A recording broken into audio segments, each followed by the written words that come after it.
सभी भक्तों को प्रातःकालीन श्रीमद् गौर चरित्र में गौर कथा में सभी भक्तों को स्वागत है। तो आज के 5वें दिन के अवसर पर है और इस विशेष गौर कथा में विशेष सबको स्वागत है। आज विशेष गौर पूर्णिमा के अवसर पर हम लोग आज होली के बारे में भी थोड़ा जानेंगे और थोड़ा नहीं, गौर पूर्णिमा गौरांग महाप्रभु के बारे में ज्यादा जानेंगे। होली के बारे में थोड़ा चर्चा करने का प्रयास करेंगे। तो ये जो गौर कथा है और गौरांग महाप्रभु चैतन्य महाप्रभु के रूप में क्यों आए, जो भगवान कृष्ण चैतन्य महाप्रभु के रूप में क्यों आए, गौरांग महाप्रभु चैतन्य महाप्रभु की भगवान कृष्ण जब रामावतार में थे तो रामावतार में बहुत से असुरों को वध कर गए। अपने अस्त्रों से बहुत से असुरों को वो वध करते थे। तो जो जगत जननी सीता माता है, जो जगत जननी सीता माता है, वो देखे कि भगवान प्रभु श्री राम सबको वध करते हैं, है ना, दया नहीं है इनके अंदर। वैसे मर्यादा पुरुषोत्तम थे, लेकिन फिर भी सीता मैया जगत जननी माता है, इसीलिए असुर हो चाहे देवता हो, सबके ऊपर उतना ही करुणा था। माँ का करुणा तो सबके ऊपर होगा, चाहे बदमाश हो चाहे हाँ थोड़ा बहुत, अगर थोड़ा बहुत कम प्यार रहता भी है, लेकिन फिर भी कोई नहीं देखना चाहता कि मेरे बदमाश पुत्र को कोई मारे, है ना, जान से कोई संहार करे, मार दे। ये तो कैसे अच्छा लगता है सीता मैया को। तो सीता मैया प्रभु श्री राम से कहते हैं कि प्रभु आप सबको ऐसे अस्त्रों से मारते हैं, हमको अच्छा नहीं लगता। तो कहते ठीक है, इस अवतार में तो जो इस धरती पर आया है और जो विध्वंस करता है, विनाश करता है, तो यदा यदा ही धर्मस्य ग्लानि भवति भारत, जब जब धर्म का ग्लानि होता है तो मैं आता हूँ। और इसको मारेंगे नहीं तो कैसे ये सुधरेगा, है ना, इसको मारना ही पड़ता है। तो सीता मैया कहे नहीं, ऐसे नहीं होगा, आपको मारना नहीं, इसको सुधारना है, आप अस्त्र प्रयोग मत कीजिए, इसको मत मारिए। तो भगवान श्री राम कहे कि ठीक है, मैं अस्त्र प्रयोग नहीं करूंगा, अब दूसरे अवतार जो भगवान मैं प्रभु कृष्ण के रूप में आऊंगा जब, तो उस लीला में मैं किसी के ऊपर अस्त्र नहीं उठाऊंगा। तो सीता मैया को लगा ठीक है, अस्त्र नहीं उठाएंगे तो मारेंगे भी नहीं। जब भगवान कृष्ण के अवतार में आए, फिर भी देखते हैं असुरों को दिन प्रतिदिन कंस भेजते थे और खिलौना के जैसे सबको मारते थे, है ना, उड़ा उड़ा के मारते थे। किसी को हवा में उड़ा के मारते थे, तो किसी को कंठ दबोच के मार देते थे, है ना। आप लीला पढ़िए तो हर कथा में भगवान कृष्ण किसी का नहीं थे, 5 वर्ष नहीं, 1 महीने के जब थे तब से ही वध करना शुरू कर दिए थे, है ना। उसी दिन से वध करना शुरू कर दी। तब बाद में जाके राधा रानी पूछती है, कहते प्रभु आप तो वचन दिए थे कि किसी के मारेंगे नहीं, किसी के ऊपर अस्त्र नहीं उठाएंगे। तो बोले कि मैं अस्त्र कहाँ उठाता हूँ, वो खुद आता है, मैं खेलते खेलते वो मर जाता है, मैं क्या करूं। मैं अस्त्र से मारता नहीं हूँ, मैं वचन दिया था अस्त्र नहीं उठाऊंगा, मैं तो हाथ से पैर से मारता हूँ। अब वो आता है बदमाश यहाँ पर विध्वंस करने गोकुल में, और हमारे भक्तों को ऐसे कष्ट देंगे तो मैं कैसे सहन कर सकता हूँ। तो राधा रानी सोची कि अब ऐसा नहीं चलेगा, आपको ऐसे वचन देने से मैं विश्वास नहीं करूंगा। अब मैं स्वयं आपके अंदर प्रवेश करके श्री चैतन्य महाप्रभु के रूप में आऊंगा, और तब मैं इस संसार में आपको देखता हूँ आप किस पर अस्त्र उठाते हैं, किसी को मारने नहीं लगता। तो देखिए चैतन्य लीला में जगाई मधाई के ऊपर अस्त्र भी उठाए थे, लेकिन राधा रानी के जो गुरु तत्व हैं नित्यानंद प्रभु तुरंत हाथ पकड़ लिए उनका, और मारने नहीं दिए। अस्त्र उठाए थे लेकिन मारने नहीं दिए। और इसके बाद चैतन्य महाप्रभु किसी को नहीं मारे, केवल और केवल सुधारे। बोले कि आप अगर मारने लगेंगे तो कितने को मारेंगे प्रभु। इस संसार में तो जगाई मधाई जैसे कितने पापी हरे के अंदर जगाई मधाई रह रहा है, तो आप कितने को मारेंगे। इसीलिए चैतन्य महाप्रभु एकदम कृपालु है। कितने कृपालु हैं इसके बारे में कविराज गोस्वामी और आचार्यगण बताते हैं कि जैसे कोयला होता है, कोयला की खान में से सोना निकालते हैं, उसमें से सोना निकलता है कोयला की खान से। तो कोयला की खान के से जो कोयला निकालते हो वो इतना प्रोसेस बड़ा है ना। कौन आप कोयला खोजने जाएंगे तो उसमें से सोना थोड़ी निकाल पाएंगे आप नहीं निकल, उसका अलग प्रोसेस है, उसका अलग विधि है, खान होता है उसका। तो बहुत मेहनत, बहुत ज्यादा प्रोसेस है उसका, नहीं मिल नहीं सकता क्योंकि दिखने में वो ऐसा नहीं है। तब चैतन्य महाप्रभु ऐसा ही कृपा है जैसे ये संसार में इतने लिप्त है पाप में और अंधकार में इतने लिप्त है, ऐसे ऐसे को खोज के कृपा करते हैं चैतन्य महाप्रभु।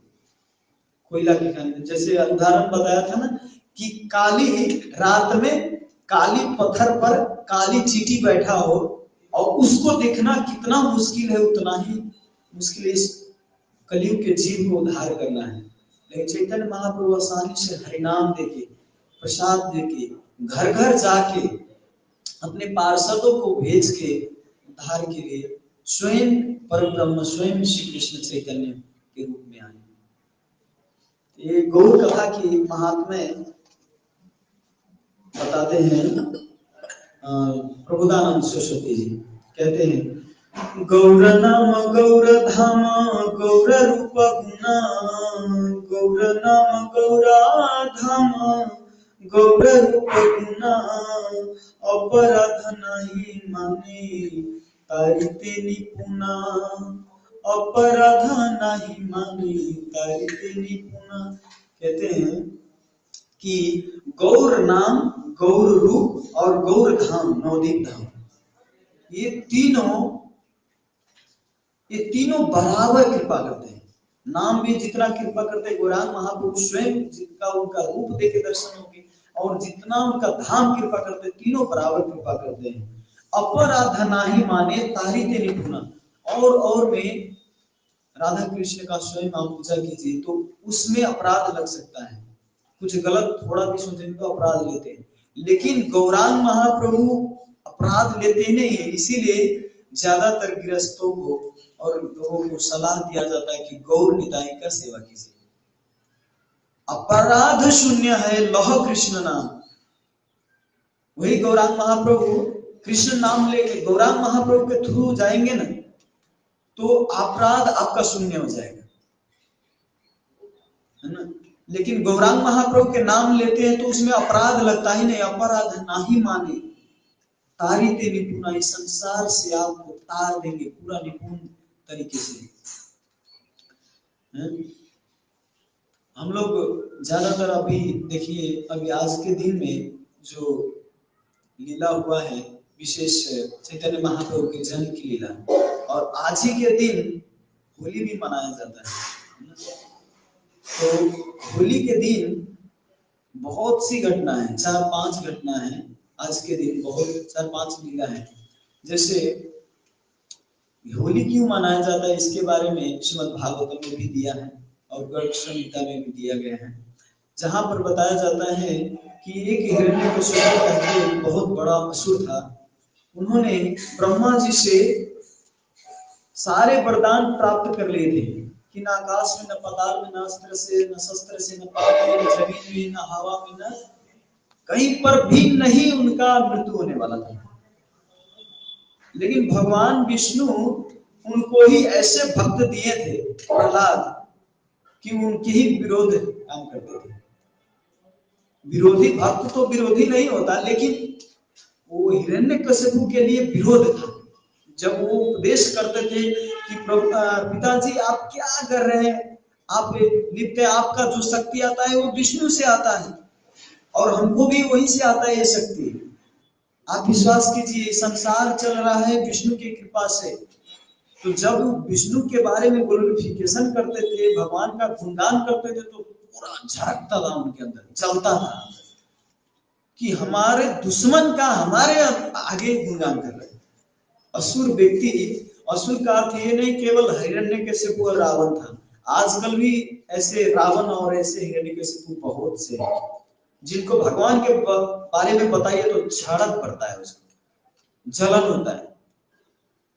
खाली भगवान के बारे में बात करते, प्रैक्टिकल बात करो ना यार, कुछ देखा हुआ भगवान के देखे हो क्या, है ना? तो ऐसे ऐसे, तो वो भी असुर स्वभाव है ना। असुर कोई सीन, बड़ा बड़ा दांत, ऐसा नहीं होता है। असुर प्रवृत्ति होता है सबके अंदर। उस प्रवृत्ति के कारण वो भगवान के गुणगान सुनना नहीं चाहता, भगवान की कथा श्रवण नहीं करना चाहता, भगवान के कीर्तन श्रवण नहीं करना चाहता। बरो 5-5, 10-10 घंटा मोबाइल चला के, टीवी देख के अनावश्यक समय वो मतलब बिताएंगे, लेकिन भगवत कथा में उनका रुचि नहीं लगेगा। ऐसा होता है असुर स्वभाव। तो हिरण्यकशिपु सुनना नहीं चाहते थे, और जब गुणगान करते थे तो जलन होता था। तो अब इनको बोले कि इसको तो मैं गुरुकुल पढ़ा रहा हूँ, फिर भी ये कहाँ से सीख लेता है, हरे कृष्णा वाला आके कहाँ से सिखा दिया इसको, पता करो पता करो। कहीं इस्कॉन वाला आके घर घर में पेंट लगा के भी छिड़ते घुसते, हरे कृष्णा महामंत्र सिखाते हैं ना, रहते पेंट में, दिखने में लगता है कोई वैष्णव नहीं है, लेकिन प्रचार करते। विदेश में ऐसा ही होता है, जहां पे घुसने नहीं दिया जाता वहां पर भी घुस के और प्रचार करते हैं।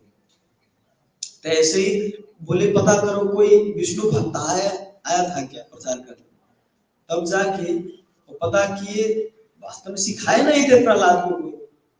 तो सोचा कि इसका मारने का, इसको सुधारने का उपाय नहीं, बहुत सुधारने का उपाय किए, लेकिन उपाय नहीं मिला। तब इसको हाथी के नीचे खींच के मारने के लिए इसको प्रयास किए, उससे भी बच गए। पहाड़ से फेंका गया, उससे भी बच गए। जहर दिया गया, उससे भी बच गए।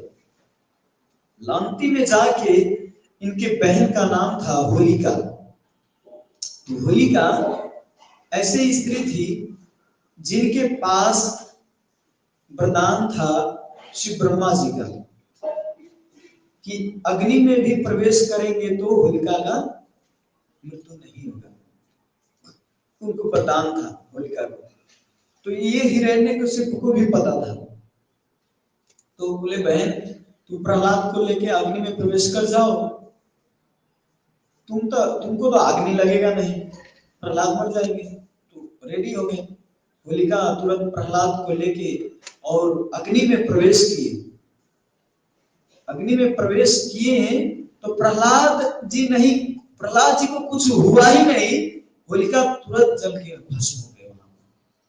जब आपको पोस्ट दिया जाता है, जब आपको सिद्धि दिया जाता है, जब आपके पास पैसा होता है, जब आप इसका गलत दुरुपयोग करते हैं ना, तो तुरंत आपका वो नष्ट हो जाता है। भगवान कोई भी सिद्धि, कोई भी आपके पास धन संपत्ति, कोई भी पोजीशन देते हैं कि इसका सही उपयोग कीजिए, है ना। आपके कोई बलबूता से, आपके शक्ति सामर्थ्य से आप नहीं प्राप्त किए हैं इस संसार में कुछ भी। सब भगवान की कृपा से, भगवान की दया से प्राप्त हुआ है कि ये बच्चा कुछ जाके करेगा, ये मेरे लिए कुछ करेगा, प्रचार करेगा, ये वैष्णवों का सेवा करेगा, मेरे भक्तों का सेवा करेगा। इसीलिए आपके पास वो सामर्थ्य देते हैं, इसीलिए वो कला देते हैं। लेकिन इसका हम जब गलत दुरुपयोग करते हैं, किसी भक्तों की निंदा में, किसी भक्तों को मारने में, है ना, इवन मारने निंदा करने की बात छोड़ दीजिए, जो ग्राम में कथा होता है, मतलब समय ऐसा ही बिताते हैं ना, जब अपनी गृह तृप्ति के लिए उसको खर्च करते हैं तो छीन लेते हैं भगवान। कई ऐसे उदाहरण है प्रभु जी। मतलब एक ब्रह्मचारी शेयर कर रहे थे कि वो कई साल ब्रह्मचारी रहे, और ब्रह्मचारी रह के हारमोनियम, मृदंग, करताल इतना अच्छा बजाने आता था, प्रोफेशनल जैसे बजाते थे। लेकिन बाद में उनका गृहस्थ में जाने का हुआ, गृहस्थ में गए, गृहस्थ आश्रम प्रवेश किए, गृहस्थ आश्रम में जाके वो इतना मतलब लिप्त हो गए भौतिक कार्य में, मतलब काम काज में इतना लिप्त हो गए, पैसा पैसा ज्यादा होने लगा, और पैसा कमाने के चक्कर में इधर भक्ति को धीरे धीरे जितना मृदंग, करताल, हारमोनियम आता था सब भूल। बाद में आके वो प्रभु जी कभी कभी आते थे तो बताते, मृदंग बजाता हूँ तो जो मंत्र बजाता हूँ कोई याद ही नहीं है। इतना प्रोफेसर थे कि महाराज उनको साथ रखते थे कि उन्हीं से बजवाएंगे, इतना अच्छा बजाते थे। लेकिन बाद में जाके भूल गए। हारमोनियम भी बजाते थे, एक ही दो मंत्र केवल आता है, वो भी उतना कॉन्फिडेंस के साथ नहीं बोल पाते। तो मैं सोच रहा था इसके बारे में कि भगवान वास्तव में बलराम जी जो गुरु तत्व है, नित्यानंद जो गुरु तत्व है, वो आपको क्वालिटी और आपके अंदर जो कला देते हैं प्रभु जी, वो भगवत सेवा के लिए देते हैं कि ये जाके सेवा करेगा। लेकिन जब ये सेंस ग्रेटिफिकेशन में जब से इसको खर्च करते हैं तो धीरे धीरे आज नहीं तो कल, भगवान के घर में देर है अंधेर नहीं, एक न एक दिन आपका वो नष्ट हो के रहेगा, हो जाएगा। हमारे पास जो भी सारा संपत्ति है, जो भी है, इसीलिए कहते हैं गृहस्थ आश्रम में रह के भी कृष्णमय रह के सेवा करना चाहिए कि मेरे घर में जो पत्नी है वो वैष्णवी है, मेरे पुत्र है वो वैष्णव है, ऐसा मान के अगर आप चलेंगे तब जाके प्रगति होता है। तो होलिका इतना दुरुपयोग किया प्रहलाद को मारने में, तो उसका व्रत नष्ट हो गया। तो आज भी गांव में जाएंगे तो समत कहते हैं, समत गांव गांव में समत मनाते हैं एक दिन पहले, और देश काल अनुसार, राज्य अनुसार हर जगह पे इसको होलिका, होली दहन जो होता है एक दिन आगे होता है, अग्नि जलाया जाता है, अग्नि में वो लहसुन प्याज रखते हैं, टोटका करते हैं और होली मनाते हैं सुबह से। ये होली रंग वाला अलग है, एक दिन होली दहन अलग होता है होलिका का, और सब लोग उसमें फेंकते हैं प्याज लहसुन, प्याज लहसुन नेगेटिव सब, मतलब जो आपको नेगेटिव दे, और उसमें जला के और उसका सेवन करते हैं कि वो जल गया। और ये तो गलत है, लेकिन पता नहीं वो प्याज लहसुन जला के कहते हैं कि इसको शुद्ध कर लिया वो खाते हैं गांव की तरफ, लेकिन ऐसा रिवाज तो शास्त्र में नहीं है। लेकिन जो ये परंपरा चली आ रही है कि अग्नि दहन करना, ये होलिका, ये होलिका के नाम से ये होली नाम पड़ा। और आज के ही दिन शिव जी तपस्या कर रहे थे। शिव जी हर समय तपस्या करते हैं, तो ऐसा नहीं ओम अपना नाम नहीं लेते हो। शिव जी हर समय श्री राम का नाम लेते हैं। आप तो ये चैतन्य चरणामृत करके भक्ति विनोद ठाकुर एक ग्रंथ है, उसमें ऐसा बता रहे थे कि कौन ग्रंथ में थोड़ा कंफ्यूज हूँ, उसमें बता रहे थे कि शिव जी गौरांग महाप्रभु के नाम ले लेके इतना प्रेम और उन्माद में नाचते थे, इतना गाते थे कि प्रभु पार्वती जी को शंका होने लगे कि इतना प्रेम विभोर होके तो कभी नहीं नाचते थे, मतलब ध्यान में राम राम जपते थे एकदम गंभीर होके, लेकिन इतना प्रेम उन्माद में तो कभी नहीं नाचते थे, क्या हुआ? तो पूछते थे कि क्या गा रहे हैं, तो शिव जी बताएं, भज गौरांग कह गौरांग लह गौरांगेरा नाम रे, जे जाना गौरांग भाजो से हो आमर प्राण रे, भज गौरांग कह गौरांग लह गौरांगेरा नाम रे। शिव जी बताते हैं पार्वती जी को कि गौरांग का भजन करो, गौरांग का गुणगान करो, है ना। भज गौरांग कह गौरांग लह गौरांगेरा नाम रे, उनका नाम लो। जे जना गौरांग भाजो से अमर प्राण रे।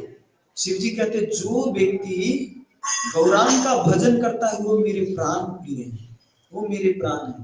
राधा रानी से एक बार मंजरी, कमल मंजरी मिलने गए थे भक्ति विनोद ठाकुर। वो गोलोक धाम में उनका जो स्वरूप है वो कमल मंजरी का है, भक्ति विनोद ठाकुर का। तो भक्ति विनोद ठाकुर कमल मंजरी एक बार राधा रानी से मिलने गए थे, क्योंकि राधा रानी का सेवा होता है वहां पर परंपरा अनुसार। ये इनको सेवा करते हैं, वो उनको देते हैं। जैसे आप फूल लेके आए तो फूल चढ़ाना है अगर कृष्ण को, तो स्टेप बाय स्टेप परंपरा से जाता है राधा रानी के पास। तो कमल मंजरी एक बार मिलने गए थे, मिलने गए तो ललिता सखी बताती है राधा रानी को कि यहाँ पे कमल मंजरी आए हैं आपसे मिलने, आपकी सेवा के लिए। तो राधा रानी उस समय पता नहीं बिजी थी, बोली कि नहीं अभी मैं नहीं मिल सकता हूँ, उनसे बोल दीजिए अभी जाने के लिए थोड़ा बिजी। राधा रानी बोली तो ललिता सखी जाके कहती है कि कमल मंजरी अभी तो मिल नहीं पाएंगे, राधा रानी बहुत बिजी है।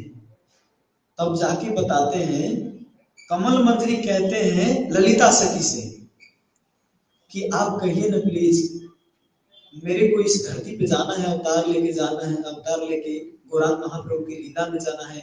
आप कहिए ना उनको कि मैं गौरांग का भजन, गौरांग वैष्णव हूँ, गौड़ीय वैष्णव हूँ, मैं गौरी गौर भक्त हूँ, मैं कृष्ण भक्त नहीं गौर भक्त हूँ। जब ललिता सखी को ये बात कहते तो ललिता सखी जाके राधा रानी को कहते हैं कि राधा रानी वो तो गौर भक्त बताते हैं अपने को, गौरांग महाप्रभु के भक्त बताते हैं। तो कहते हैं गौरांग महाप्रभु का भक्त, अच्छा अच्छा जल्दी जल्दी उनको बुलाइए बुलाइए, है ना।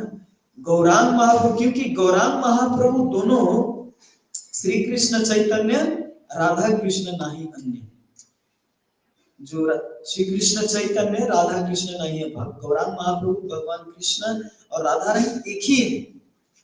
तो आप कृष्ण का भजन करते तो अकेला हो जाता है, लेकिन गौरांग महाप्रभु का भजन करेंगे तो दोनों प्राप्त होता है। ऐसा तक बताते हैं कविराज गोस्वामी कि अगर आप गौरांग का भजन करते हैं तो निश्चित निश्चित निश्चित ही आप कृष्ण को प्राप्त करेंगे, कृष्ण का प्रेम। लेकिन अगर आप कृष्ण का भजन करते हैं तो हो सकता है देरी हो सकता है, कोई गारंटी आपका वो डब्बा नहीं लगा है, हो सकता है कई जन्म मिले, क्योंकि बहुत उसमें प्यूरिटी शुद्धि चाहिए। लेकिन गौरांग महाप्रभु इसीलिए पतित जीवों को उद्धार करने के लिए आए। तो आज के दिन जो शिव जी भी कामदेव को भस्म किए थे आज के दिन, किस लिए? क्योंकि बहुत बड़ा असुर था एक, वो पूरा देवताओं में तहलका मचा के रखे थे चारों तरफ, स्वर्ग लोक से पृथ्वी तक पूरा संहार करते थे, ब्राह्मणों को मारते थे, वैष्णवों को तंग करते थे उस समय। और उनको वरदान मिला था तब अगर मार सकता है कोई तो शिव जी का पुत्र ही मार सकता है। और उस समय शिव जी विवाह नहीं किए थे, तो शिव जी को, और शिव जी तपस्या में थे, जब रहे थे उस समय, तो सभी देवता जाके उनसे आग्रह किए, निवेदन किए कामदेव को, क्योंकि जब शिव जी तो अभी ब्रह्मचारी है, विवाह किए नहीं,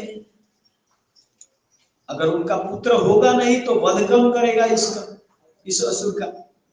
तब जाके वो जाके और मनाते हैं सब देवी देवता लोग शिव जी से, कहते प्रभु नहीं, कामदेव को कहते हैं कि कामदेव आप तो काम बाण मारते हैं, कामदेव इतना प्रबल है कि कितने बड़े बड़े योगी को ढाल देते हैं, है ना। कितना भी बड़ा योगी हो, ध्यानी हो, कंट्रोलर हो अपने इंद्रिय का, उसको भी नीचे गिरा देते हैं। तो कामदेव से के बारे में पता था, कामदेव को बोले कि जाके आप कहिए ना उनसे।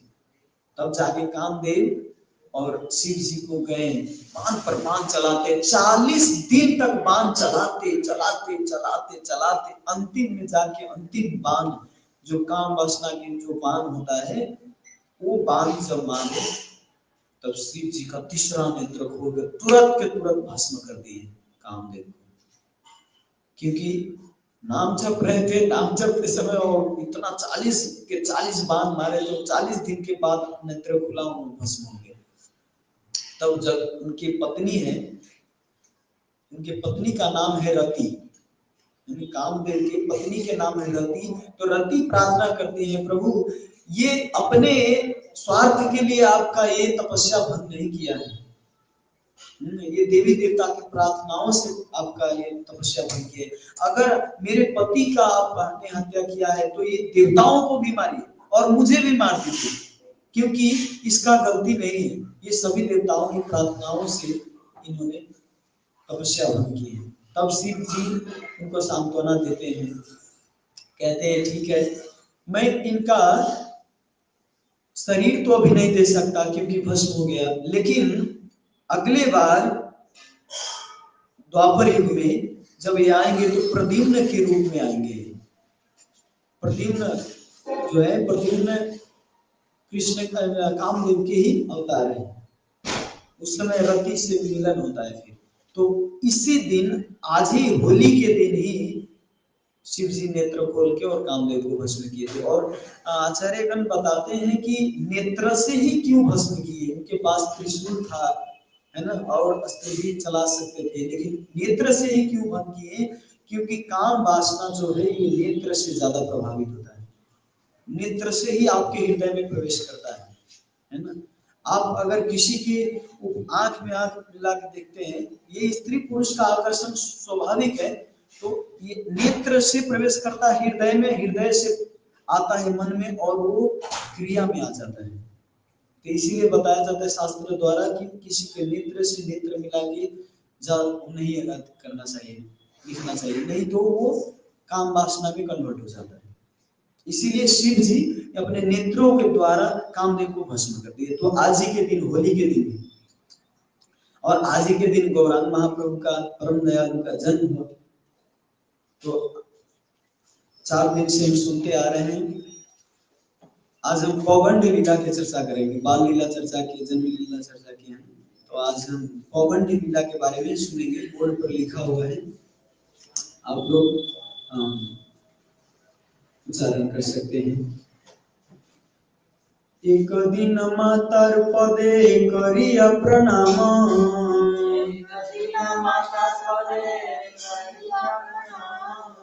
एक दिन मातर पदे करिया प्रणाम, एक दिन मातर पदे करिया प्रणाम, प्रभु कहि माता मोरी देह एक दान, प्रभु कहि माता मोरी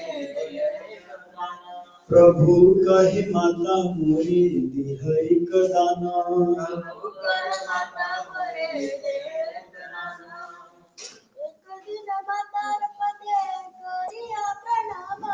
एक दिन मातर पदे करिया प्रणाम,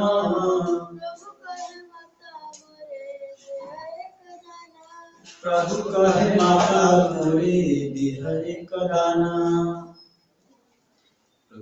एक दिन मातर पदे करिया प्रणाम, एक दिन मातर मोरे करिया प्रणाम, प्रभु कहे माता मोरे देह एक दान, प्रभु कहे मातर मोरे देह एक दान।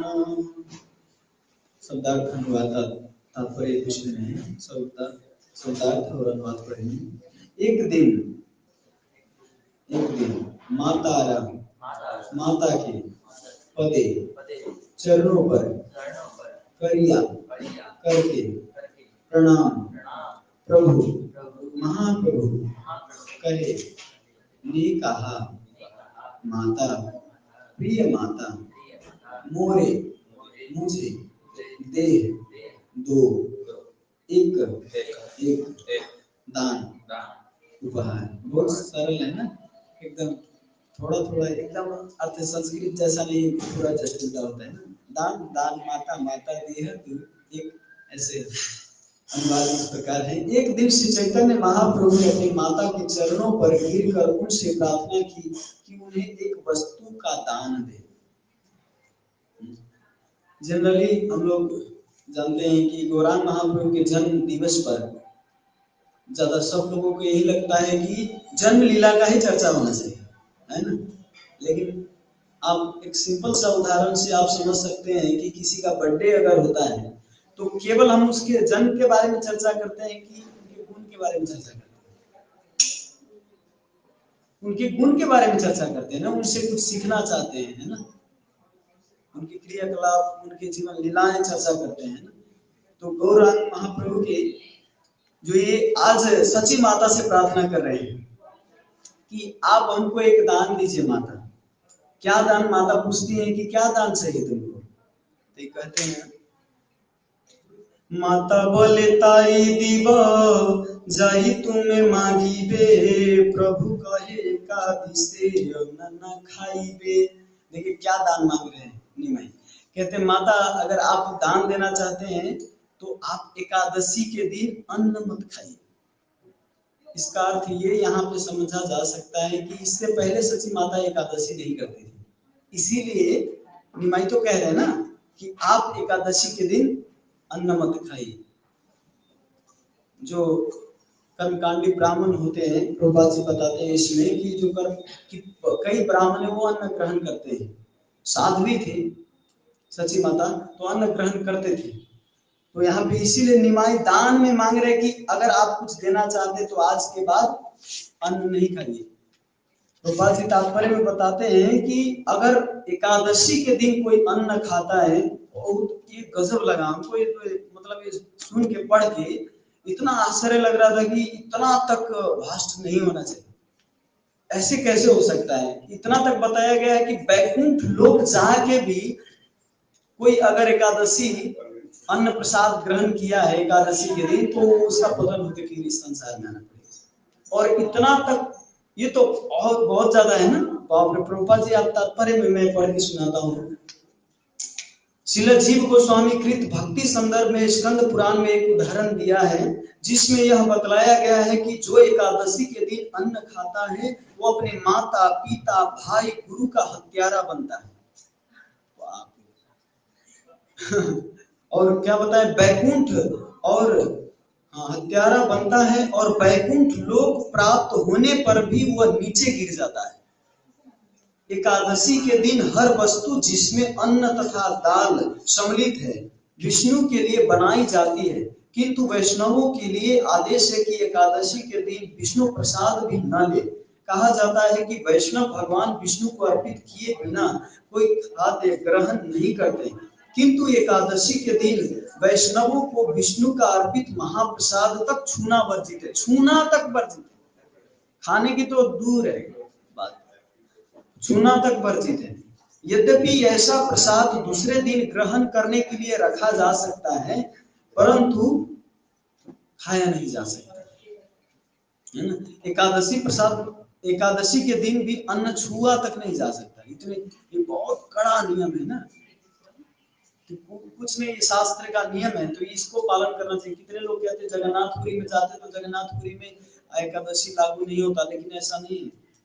प्रेम विवर्त का एक पुस्तक है उसमें जगदानंद पंडित एकदम डिटेल में बताए हैं कि एकादशी के दिन चैतन्य महाप्रभु जगन्नाथपुरी में भी अन्न ग्रहण नहीं करते थे, एकादशी रखते थे।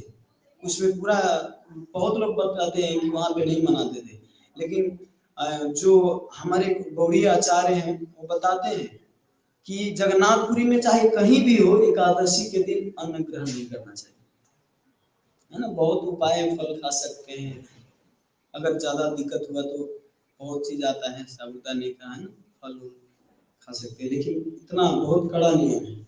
और ये तो माता पिता का हत्या, गुरु का हत्या का पाप लगता है, ये तो कौन करना चाहता है? जो हत्या पाप के केवल अन्न प्रसाद खाने से वो पाप लगता है।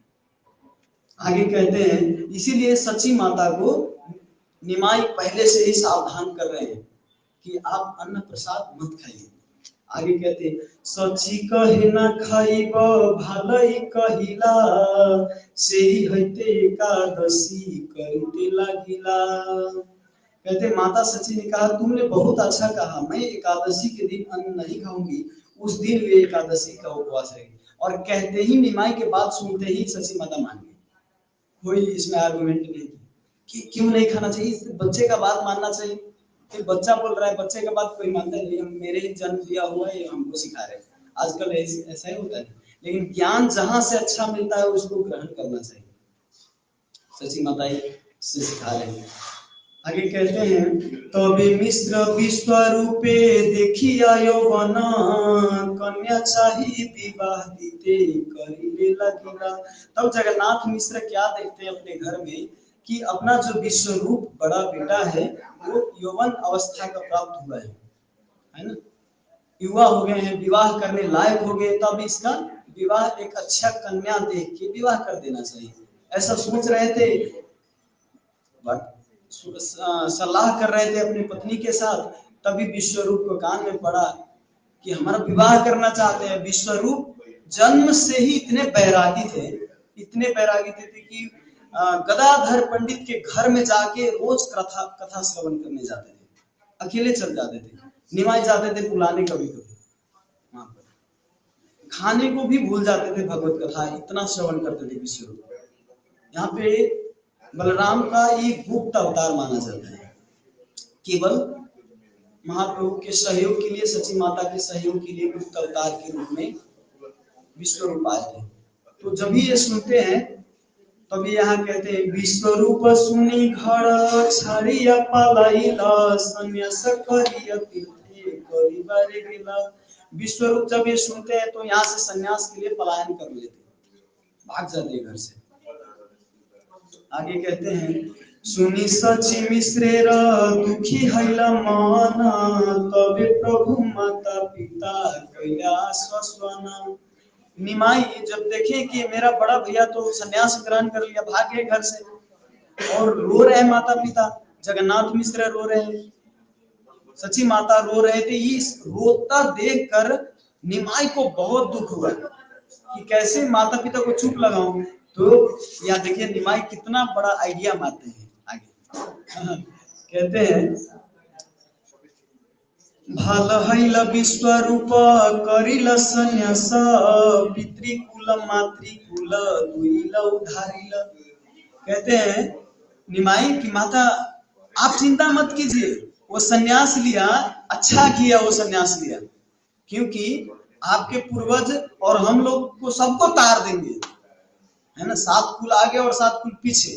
अगर किसी घर में सन्यास लेता है तो ऐसा बताया जाता है शास्त्र में कि उसका 7 कुल आगे और 7 कुल पीछे, और 7 कुल जो बीच का है टोटल 21 कुल तार देते हैं, है ना, 21 पीढ़ी को तारते हैं। तो निमाई समझाते हैं कि आप चिंता मत कीजिए, ये तो बहुत अच्छा हुआ कि वो सन्यास ले लिया।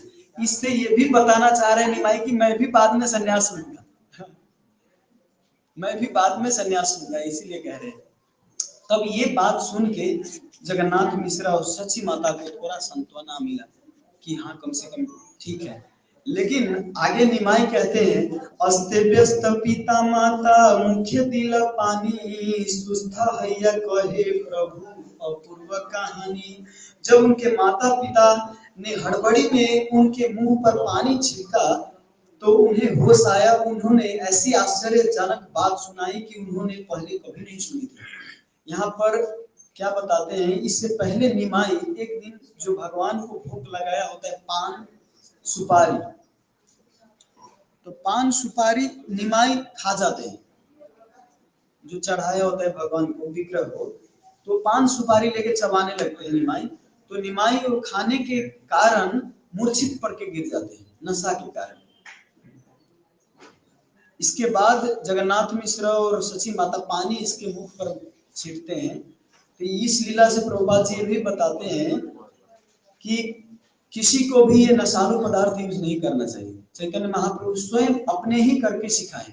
सुपारी तक, पान तक नहीं खाना चाहिए, चाहे भगवान का ही चढ़ा क्यों ना हो। प्रभुपाद जी तात्पर्य में लिखे, आप पढ़ सकते हैं। यहाँ देखिए, प्रभु मैं तात्पर्य पढ़ के सुनाता हूँ। पान सुपारी नशीली होती है, इसीलिए इसे खाने से मना है।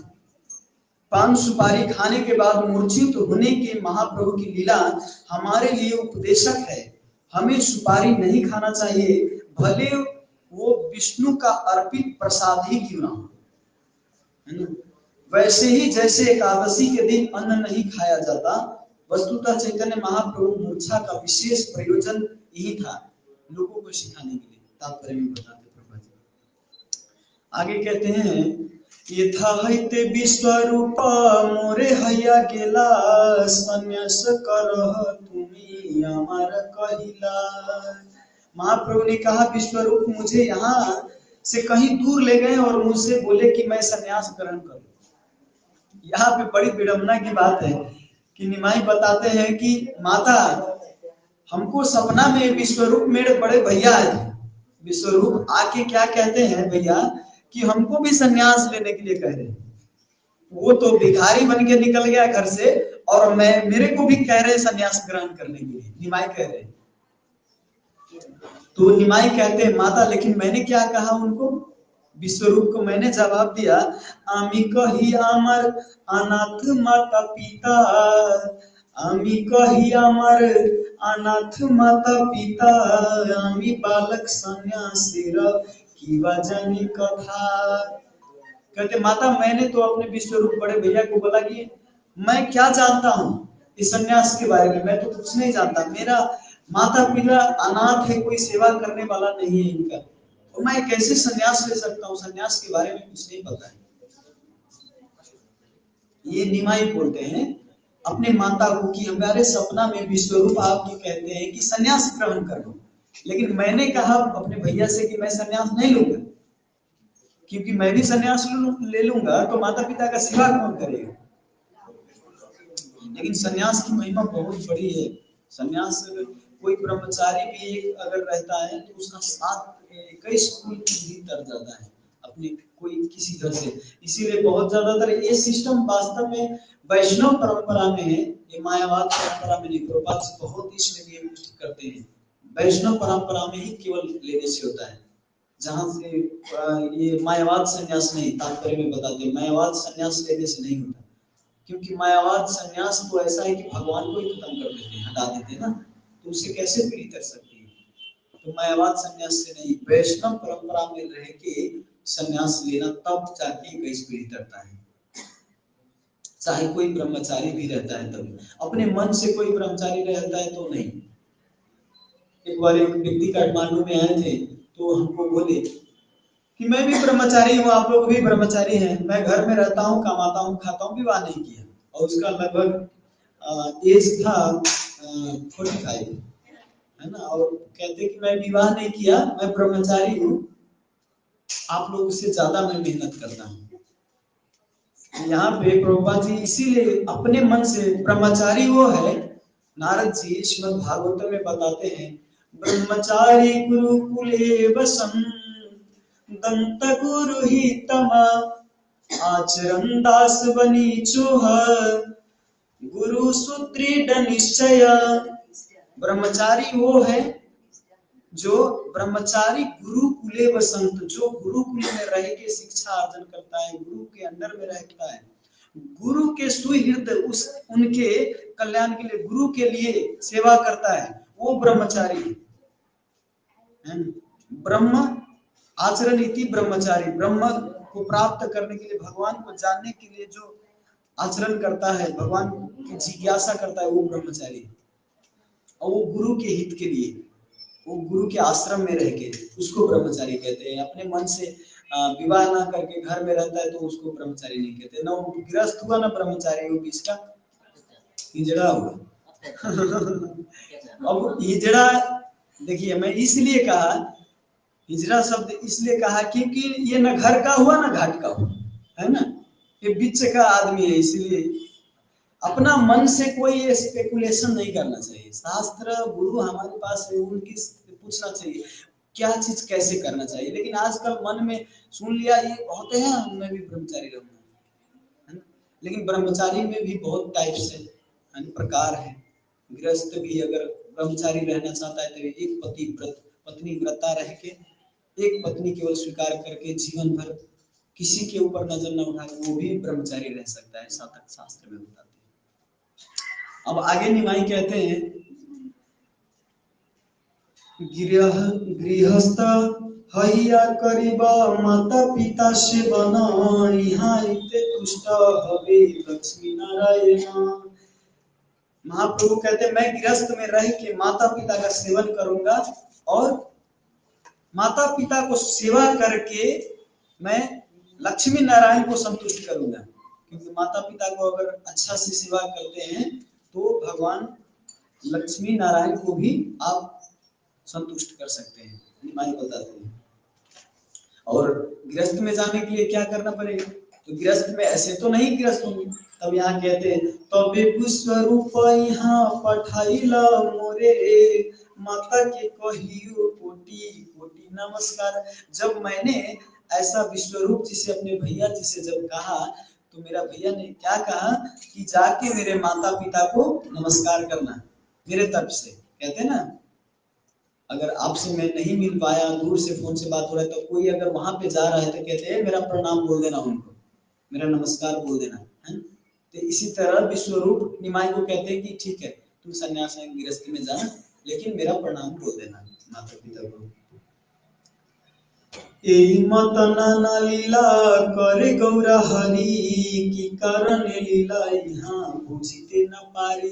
कृष्णदास कविराज गोस्वामी क्या कहते हैं आगे, कहते हैं कि ये गौर हरि के लीला समझ में आना है, हमारे ये मस्तिष्क में छिड़ता ही नहीं, क्या क्या कह रहे हैं। ऐसे ऐसे लीला करते गौरांग महाप्रभु की हमको भी समझ में नहीं, तो हम लोगों को समझ में थोड़ा मुश्किल ही होगा। अब जब यहाँ गोस्वामी जी को जब मुश्किल हो रहा है तो हम लोगों को भी मुश्किल हो सकता है। तो यहाँ पे प्रभुपाद जी समझाते हैं कि वैष्णवेर क्रिया मुद्रा विज्ञान बुझाए। वैष्णव का क्रिया मुद्रा समझ में नहीं आता है ना। एक्चुअली समझ रहे हैं, सब कुछ समझ के ही लिख रहे हैं, नहीं तो लिखते कैसे, है ना।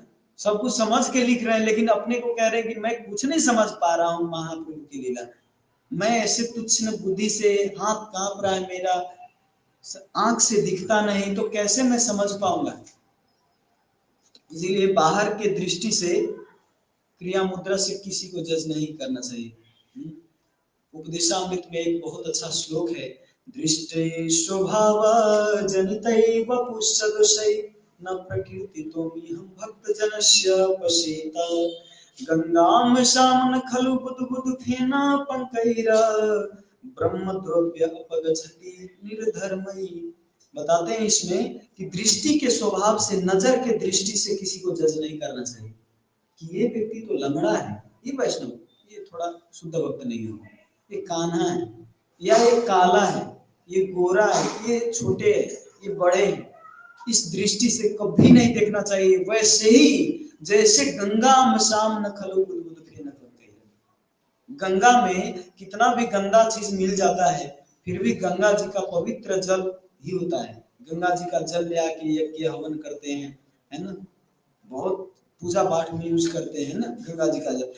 आप अभी भी गंगा जल में जाइए तो, गंगा जल लेने जाइए तो उसमें कितना बेकार फेंकते हैं लोग सब, इतना तक कि टॉयलेट का जो ढल होता है वो भी डाल देते हैं गंगा जी में।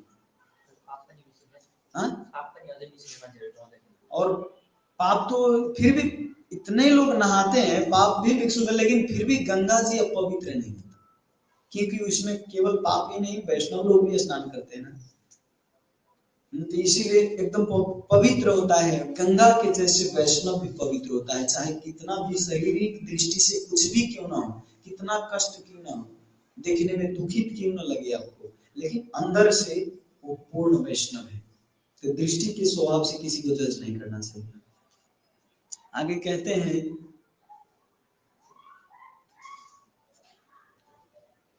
कत दिन रही मिश्र गेल परलोक, माता पुत्र दुहार बड़ी हृदय शोक।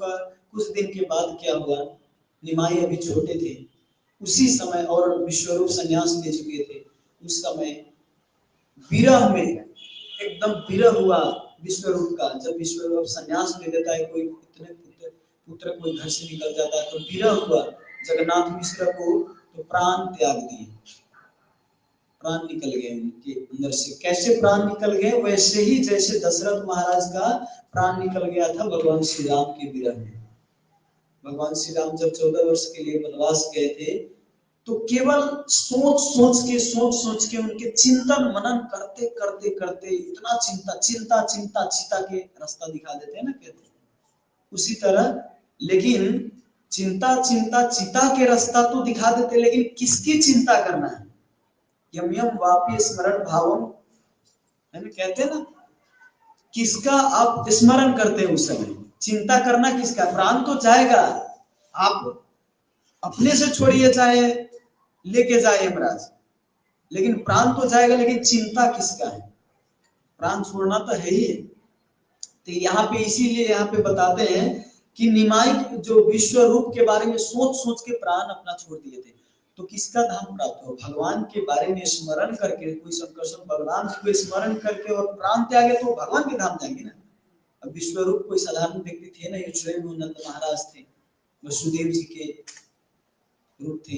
तो फिर भी यहाँ पे प्रभुपाद जी बताते हैं कि किसी को अगर धाम जाना हो तो अंतिम समय में भगवान का स्मरण आना ही चाहिए। हम लोग जीवन भर सेवा करते हैं, भजन करते हैं, लेकिन भजन कर साधन कर होते जनते हैं। जितना भी संसार में आप कर रहे हैं, इसका अंतिम रिजल्ट अंतिम दिन में आएगा। उस दिन आपका भगवान का स्मरण होता है कि नहीं? अगर भगवान का स्मरण नहीं हुआ तो बहुत कुछ न कुछ भजन में गड़बड़ है। जीवन में आपने कुछ इंद्रिय तृप्ति में बिताए हैं, इसीलिए स्मरण नहीं हुआ। लेकिन जो शरणागति है, जो शरणागत होकर भजन करते हैं, तो भगवान कहते हैं कि अगर वो भक्त स्मरण भगवान को नहीं करता तो मैं उनका स्मरण करूंगा। लेकिन मेन शरणागत होकर भजन करना जरूरी है। तो इस यहाँ पे जगन्नाथ मिश्र शरीर छोड़ दिए, लेकिन विश्व रूप का याद करके, वैसे ही जैसे दशरथ महाराज भगवान श्री राम के याद करके निकले थे। आगे कहते हैं, बंधु बांधव असी दुहा प्रबोधिला, पितृक्रिया विधि मते ईश्वर करिला। चैतन्य महाप्रभु तथा उनकी माता को धीरज बंधाने के लिए मित्रजन तथा संबंधी लोग वहां आए। चैतन्य महाप्रभु यद्यपि साक्षात भगवान थे, तथापि उन्होंने वैदिक विधि से अपने मृत पिता का संस्कार संपन्न किए। निमाई छोटे थे, लेकिन फिर भी जब पिता का मृत्यु हो गया, इसके बाद निमाई अपना उनका दाह संस्कार किए। वैष्णव थे, भगवान स्वयं थे। भगवान इसे सिखा रहे हैं कि आपको कोई भी आपका पद पोजीशन हो, फिर भी अगर माता पिता का अगर मृत्यु होता है तो उस समय सब संस्कार पूरा करना चाहिए। निमाई स्वयं किए, इतने छोटे से बालक थे, तभी अपना पिताजी का दाह संस्कार किए। आगे कहते हैं, कत दिने प्रभु चिते करिला चिंतन, गृहस्थ हईला तबे यही गृह धर्म। मैं कुछ दिनों के बाद गृहस्थ आश्रम में प्रवेश करूंगा। केवल ऐसे ही रह कि गृहस्थ धर्म का पालन नहीं होगा, विवाह करना होगा। तब जाके बाद में जाके एक बल्लवाचार्य की पुत्री थी, आगे बताते हैं, बहुत सा प्यार है उसमें बताते हैं कि बल्लवाचार्य की एक पुत्री थी, उनका नाम थी लक्ष्मी प्रिया। वो स्नान करने आती थी, गंगा जी में पानी लेने आती थी। तो उनसे महाप्रभु मिले, और उनका वो पहले से जो लक्ष्मी प्रिया थी, वो लक्ष्मी प्रिया स्वयं सत्यभामा रुक्मिणी थी। तो उनका जब भी मिलन हुआ तो उस समय तुरंत जब जैसे कोई प्रेमी प्रेमिका मिलते हैं बहुत दिन के बाद, तो देखते ही पहचान जाते हैं। तो वैसे ही निमाई और विष्णु प्रिया देखते ही पहचान गए। उनका पहले से बात हुआ, और जो विष्णु प्रिया लक्ष्मी प्रिया के जो पिताजी थे, वो गर्व के साथ और अनुभव करने लगे कि मेरे पुत्री के साथ एक निमाई के साथ हो रहा है, जो साधारण व्यक्ति नहीं है, स्वयं ईश्वर है। इनके पिताजी को पता था। बाद में जाके निमाई गंगा दास के उनके गुरु जी थे, गंगादास उनके गुरुजी थे, उनके स्कूल में जाके पढ़ते थे। गंगादास जी उनके जो गुरुजी थे, उनका पढ़ाने का स्टाइल अलग तरीका से था, अलग तरीका से पढ़ाते थे। जैसे पढ़ाने का एक बहुत अलग तरीका क्या था, अगर कोई चीज पढ़ाते थे, कोई श्लोक, तो वो सही दिखा के और फिर उसी को गलत दिखाने का प्रस्तुत करते थे। कैसे प्रस्तुत करेंगे, और उस सही भी है और गलत भी है, फिर उसी श्लोक को गलत बता देते थे और उसी श्लोक को फिर सही बना देते थे। तो निमाई को जब ये सिखाए तो निमाई एक बार में ये ट्रिक को पकड़ लिया। तभी तो बाद में जाके सार्वभौम भट्टाचार्य दिग्विजय पंडित को एक बार में हरा दिए थे। वो 60 से कितना श्लोक एक बार में 100 श्लोक एकदम शतम श्लोक एकदम में गा दिए थे दिग्विजय पंडित। लेकिन महाप्रभु सारे श्लोक में एक श्लोक तुरंत पकड़ लिए, गलत है कह के।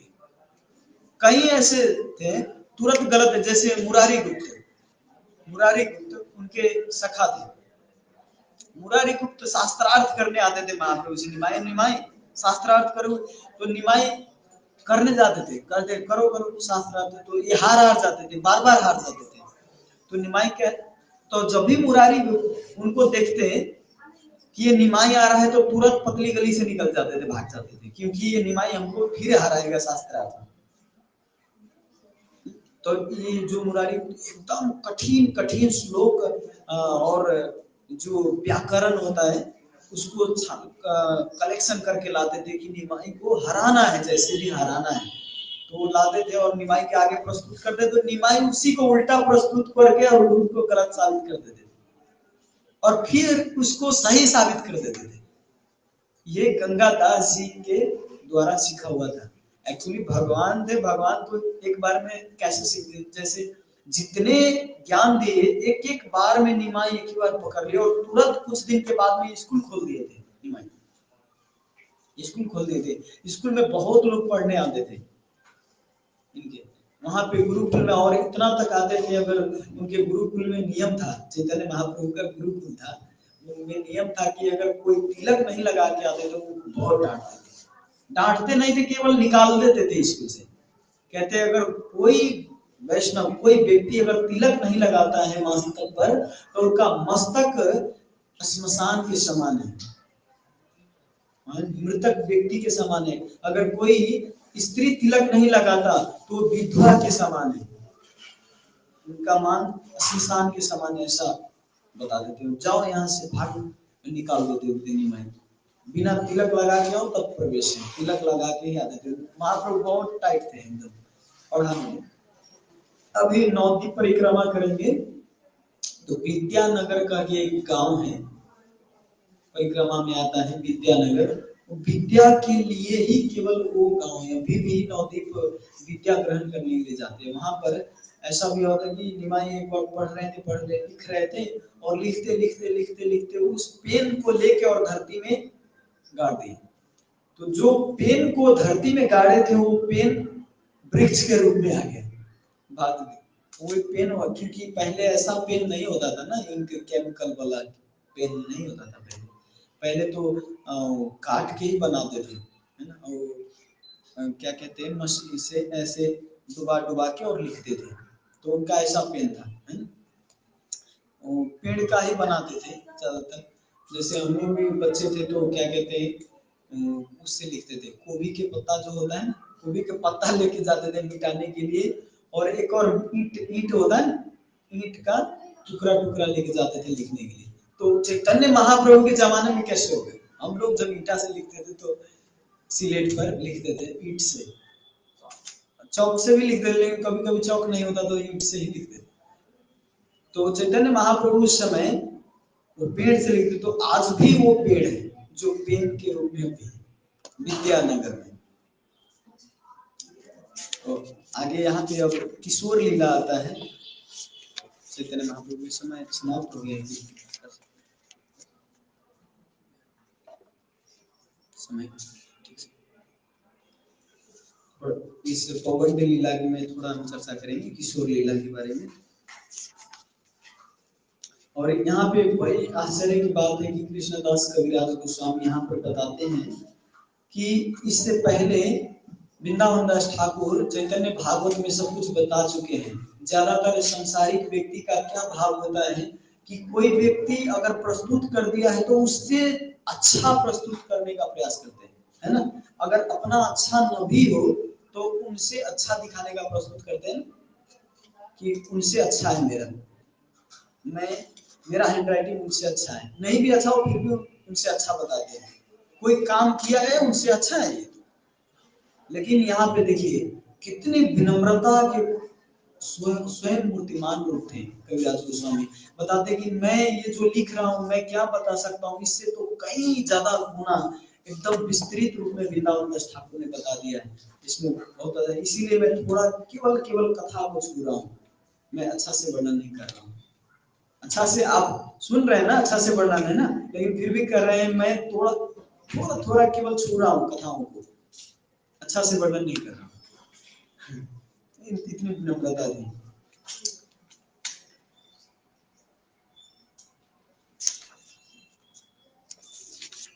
आगे एक प्यार है। विद्यार प्रभावे देखी चमत्कार चिते सत सत पढ़िया सी लगी न पढ़िते। चैतन्य महाप्रभु बौद्धिक शक्ति से प्रभाव से चकित होकर सैकड़ों विद्यार्थी उनके निर्देशन में अध्ययन करने आते थे।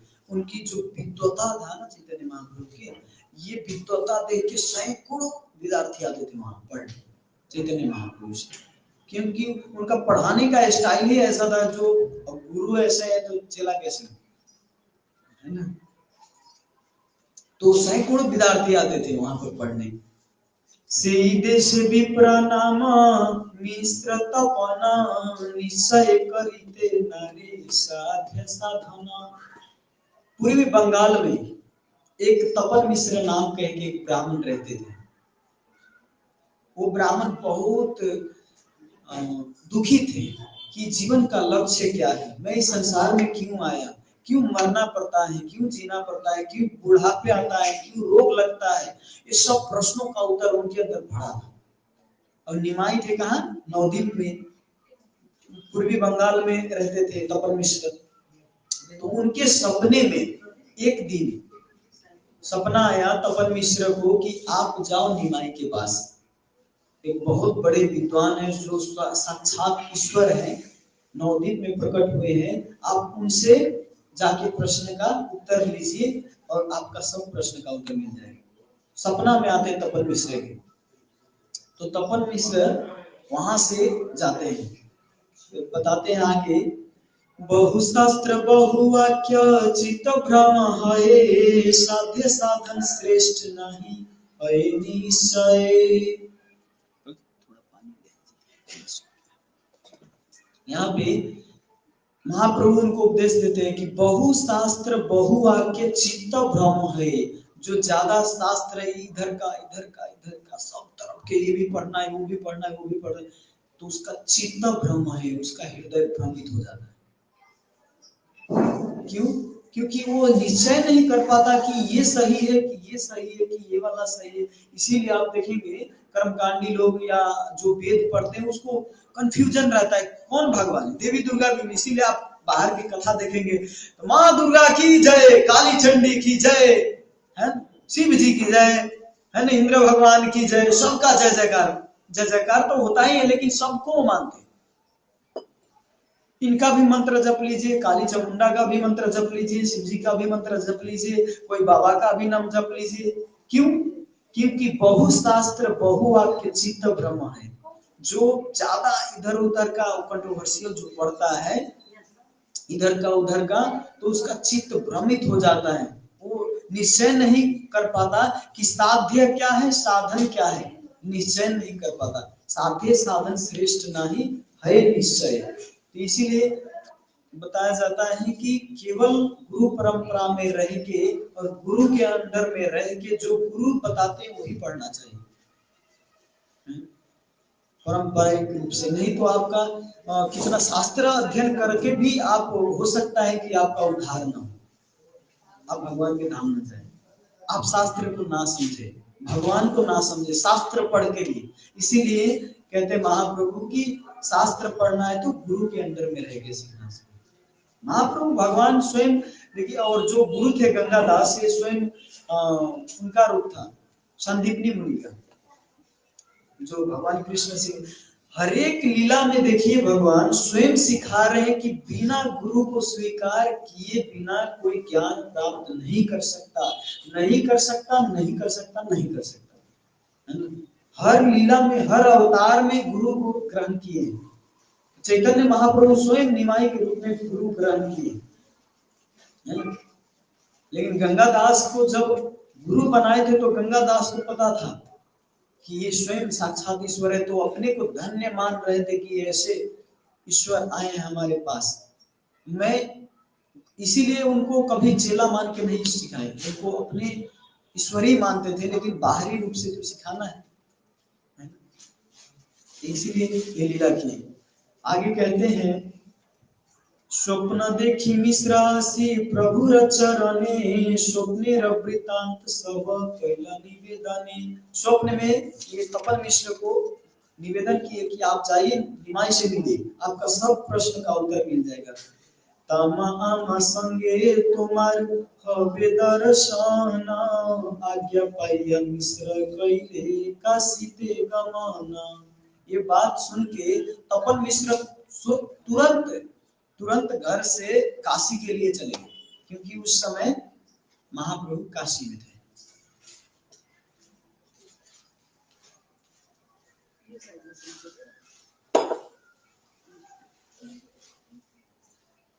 तो काशी आए, काशी में आके प्रभुरा तरे लीला बुझिते न पारी सो संग छाड़िया केने पाठाई काशीपुरी।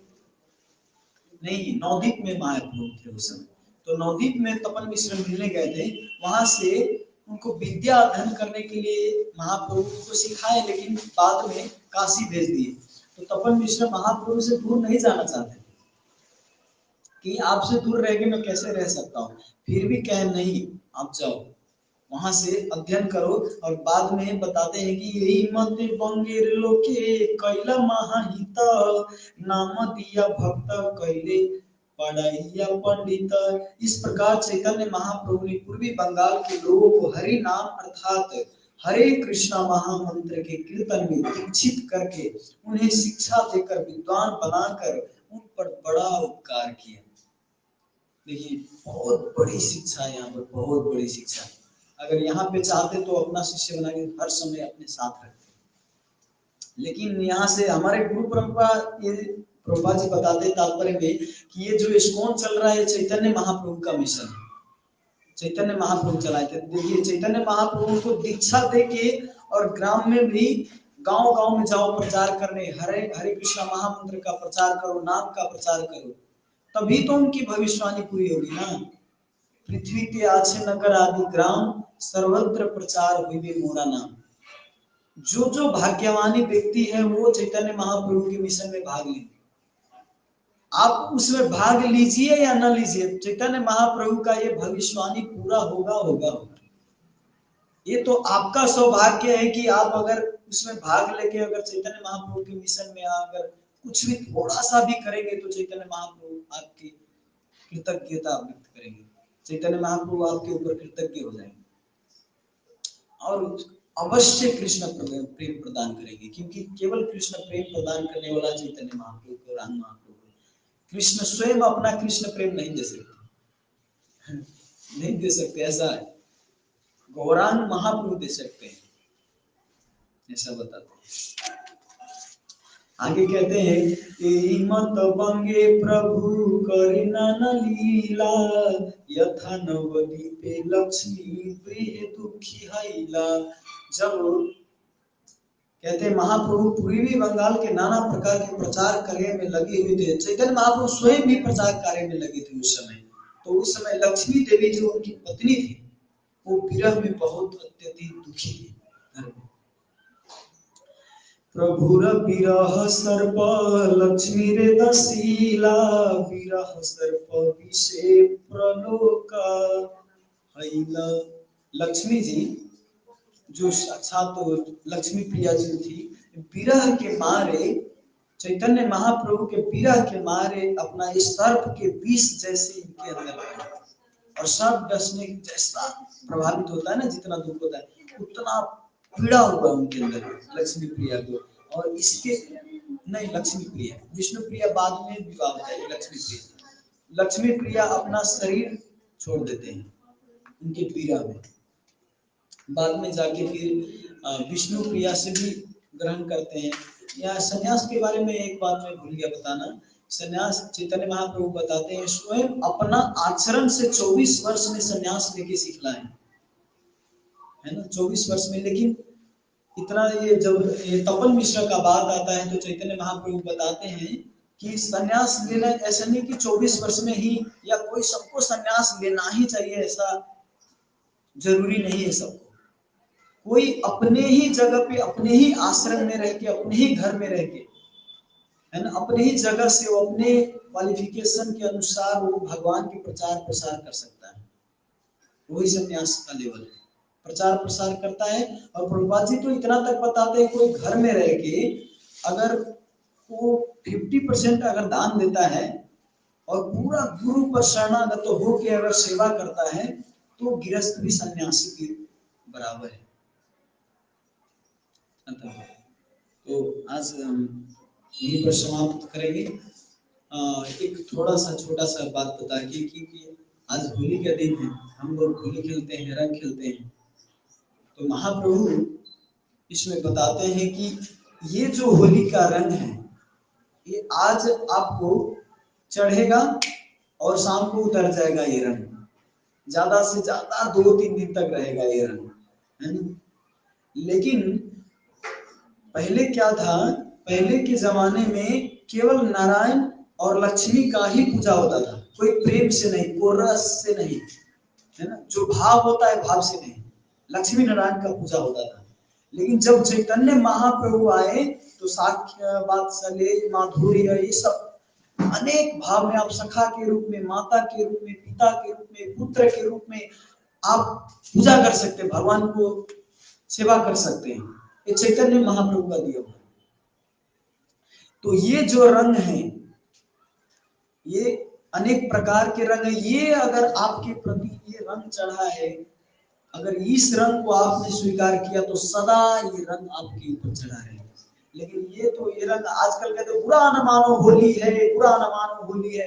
अरे बुरा क्यों नहीं मानेंगे यार, नटी धागे पटाख देंगे और कुछ शरीर में कुछ हो गया तो क्यों नहीं बुरा मानेंगे। होली खेलने का एक तरीका थोड़ी है।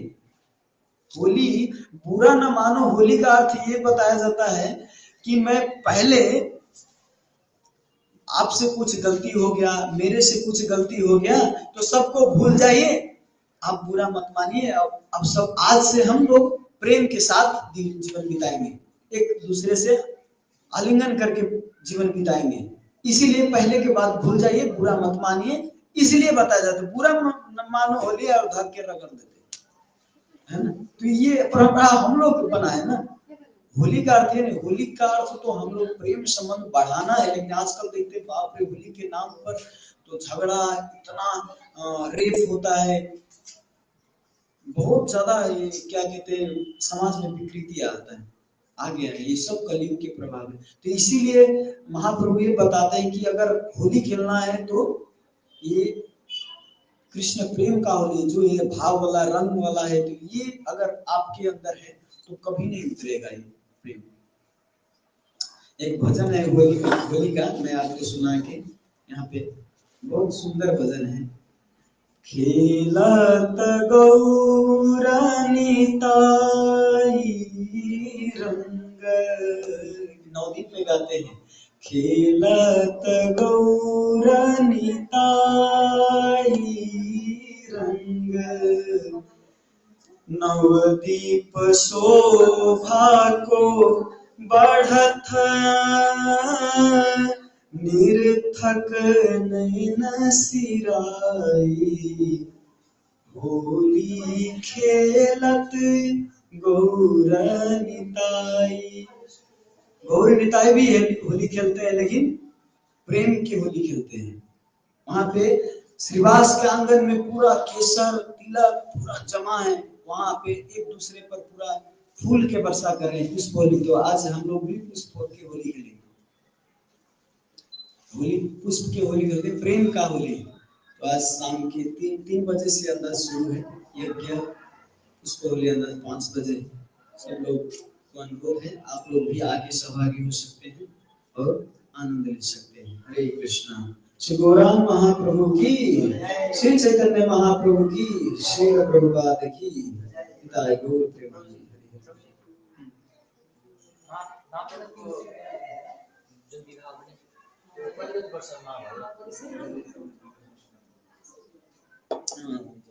यति नै वर्षको त यसमा वर्णन छैन, तर 1 वर्ष लगभग यति। जब माता उहाँको आमालाई जब गाह्रो है त्यसपछि